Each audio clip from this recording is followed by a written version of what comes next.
হরে কৃষ্ণ। প্রিয় ভক্তগণ, আমার প্রণাম স্বীকার করুন এবং বৈষ্ণবোচিত প্রণাম স্বীকার করে আমায় কৃতার্থ করুন। প্রিয় ভক্তগণ, আজকে আমি একটি সুন্দর বিষয় নিয়ে আলোচনা করব। বিষয়টি হচ্ছে, শিষ্য যদি পাপকর্ম করে অথবা শিষ্য যদি অপরাধ করে, অধর্মের মধ্যে লিপ্ত হয়, তাহলে সেই শিষ্যের পাপ কি গুরুদেবকে স্পর্শ করে, বা এই শিষ্যের পাপের কারণে কি গুরুদেবের কোনো সমস্যা হতে পারে? এই বিষয়টি নিয়ে আজকে আমি আলোচনা করব। প্রথমেই, যিনি গুরুদেব, তিনি তো ভগবানের প্রতিনিধি, তিনি তো পরমেশ্বর ভগবানের এক কৃপাময় রূপ, তিনি তো পরমেশ্বর ভগবানের এক বিশেষ প্রতিনিধি, যিনি আমাদেরকে শুদ্ধ জীবন যাপন উপহার দিয়ে, শুদ্ধ জীবনের শিক্ষা দিয়ে আমাদেরকে ভগবানের কাছে নিয়ে যেতে সাহায্য করেন। তো গুরুদেব যখন আমাদেরকে দীক্ষা প্রদান করেন, শিষ্য হিসেবে গ্রহণ করেন, শ্রী চৈতন্য চরিতামৃতে বলা হয়েছে সে সময় আমাদের সমস্ত পাপ তিনি আত্মসাৎ করেন এবং তিনি কিছু প্রতিজ্ঞা দিয়ে দেন যে তুমি আজ থেকে এই প্রতিজ্ঞা করো, এই এই কাজগুলো তুমি করবে না। তৎমধ্যে বিশেষ করে আমিষ আহার বর্জন, যে আমিষ আহার করবে না, আর কি অবৈধ স্ত্রী সঙ্গ করবে না, তারপরে নেশা পান করবে না, জুয়া খেলবে না, আর নিষ্ঠা সহকারে গুরু আজ্ঞা পালন করে গোবিন্দ ভজন করবে, তুমি কথা দাও।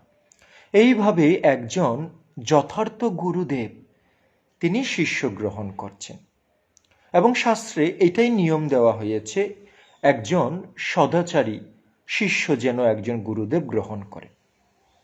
এখন গুরুদেব শিষ্য গ্রহণ করল, গুরুদেব সঠিক নিয়মে দেখলো যে শিষ্য সব কিছু করছে। হঠাৎ করে কোনো কারণে মায়ার ফাঁদে পড়ে হোক অথবা নিজের শারীরিক আনকন্ট্রোল, অনিয়ন্ত্রিত ভাবে হোক, শিষ্য যদি কোনো পাপ করে ফেলে, কোনো অপরাধ করে ফেলে, কোনো অন্যায় করে ফেলে, চারটি নিয়মের কোনো একটি ভঙ্গ করে ফেলে, এর প্রভাব কি বা এর দোষ কি গুরুদেবের উপর গিয়ে পড়বে? এবং এর ফলে গুরুদেবের কি কোনো ক্ষতি হতে পারে? শাস্ত্র বলছেন, হ্যাঁ, শিষ্যের দোষ গুরুদেবের উপরে প্রভাবিত হয়।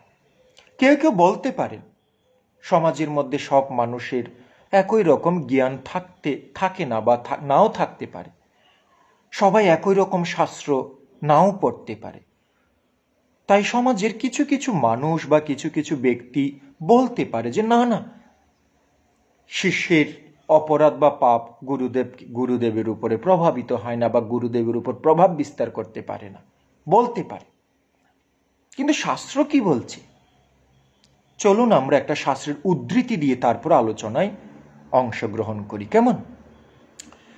স্কন্দ পুরাণের বিষ্ণুখণ্ডে মার্গশিষ্য মাস মাহাত্ম্যের 16 অধ্যায়ের 17তম শ্লোকে কি বলা হয়েছে দেখুন। অমাত্য দোষ রাজনম জয়া দোষ পতিয়তা।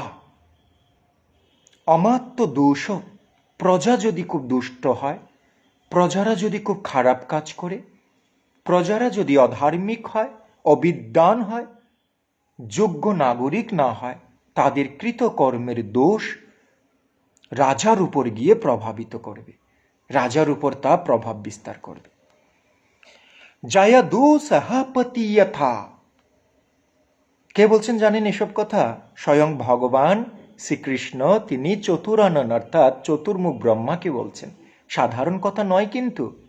জয়া দোষ পতিয়থা, স্ত্রী যদি বেবিচারী হয়, স্ত্রী যদি অধার্মিক হয়, স্ত্রী যদি নষ্টা ভ্রষ্টা হয়, তার দোষ পতির উপর গিয়ে পস্তাবে।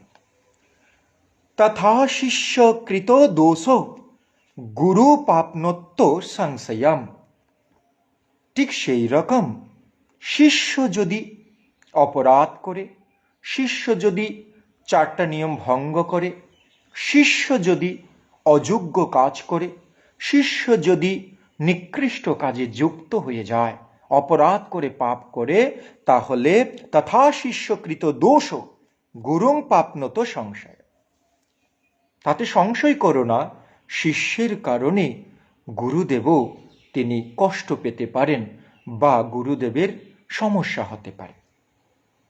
তো এখন আমরা জানতে পারলাম প্রজার দোষ রাজা গ্রহণ করতে হয়, আবার স্ত্রীর দোষ স্বামীকে গ্রহণ করতে হয়, ঠিক শিষ্যের দোষ গুরুদেবকে গ্রহণ করতে হয়। এখন প্রশ্ন হচ্ছে, তাহলে আমি সেই শিষ্যকে কেন দীক্ষা দেব? বাঞ্ছাকল্প তরুভ্যশ্চ কৃপা সিন্ধুভ্যো এবচ। একজন গুরুদেব তিনি জানেন আমার শিষ্য অযোগ্য, কিন্তু তবুও তিনি কোনো কোনো সময় তাদের দীক্ষা দিয়ে থাকেন। কেন? কারণ যিনি গুরুদেব বা যিনি কৃষ্ণ তত্ত্বজ্ঞ, গুরু পরম্পরার ধারায় যিনি বিশেষ শক্তি প্রাপ্ত, তিনি ঠিক নিত্যানন্দ প্রভুর মতো দয়াশীল হয়, করুণানিধি হয়। তাই তিনি নিতাই কৃপা প্রদায়িনী। নিত্যানন্দ প্রভু যেভাবে দোষ না দেখে শুধু তাদের গুণ দেখে তাদেরকে কৃপা করেন, একজন গুরুদেব ও শিষ্যদেরকে সেইভাবে দোষের চেয়ে গুণ বেশি দেখে তাদেরকে দীক্ষা প্রদান করেন। তাদের বলে দেন যে 4টা নিয়ম পালন করবে, এসব কাজ করবে না, শুদ্ধভাবে হরিনাম করে। কিন্তু তবুও শিষ্য অনেক সময় কিছু ভুল করে ফেলতে পারে, কিন্তু ভুল করবে দেখে গুরুদেব তাকে দীক্ষা দেওয়া বন্ধ করবেন না। কেন? নিতাই কৃপা প্রদায়িনী, তিনি নিত্যানন্দ প্রভুর মতো কৃপা প্রদান করবে।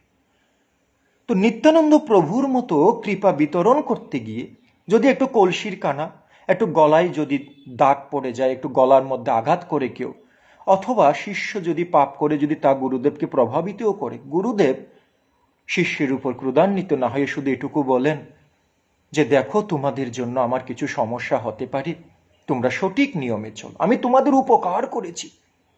এই জগৎ সংসারে কেউ কারো পাপ নেয় না, কিন্তু আমি গুরু তোমাদের পাপ নিয়েছি নিঃস্বার্থভাবে। তাই আমার প্রতি শ্রদ্ধা ভালোবাসা দেখাতে গিয়ে বা শ্রদ্ধা ভালোবাসা যুক্ত হয়ে নিষ্ঠা সহকারে নিয়মকানুন একটু পালন করো।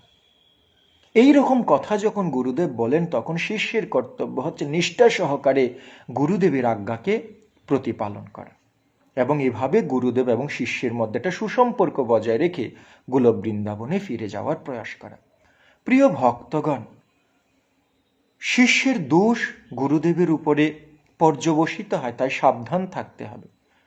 যদি এখন প্রশ্ন হচ্ছে, যদি শিষ্য অন্যায় করছে, পাপ করছে, কিন্তু গুরুদেবের কোনো প্রভাব কাজ করছে না, তার মানে তাহলে এক্ষেত্রে কি হলো? শিষ্য পাপের পর পাপ করছে, গুরুদেবের কোনো প্রভাবই পড়ছে না, বুঝতে হবে গুরু শিষ্যের সম্পর্কটা না যথার্থভাবে স্থাপনই হয়নি। কারণ যথার্থভাবে যদি সম্পর্কটা সৃষ্টি হতো, স্থাপন হতো, যথার্থ গুরু যথার্থ শিষ্য যদি হতো, তাহলে তো অবশ্যই একটা রিয়াকশন আসতো বা একটা তার সুফল আসতো, কিন্তু আসছে না কেন? সম্পর্কটা সৃষ্টি হয়নি।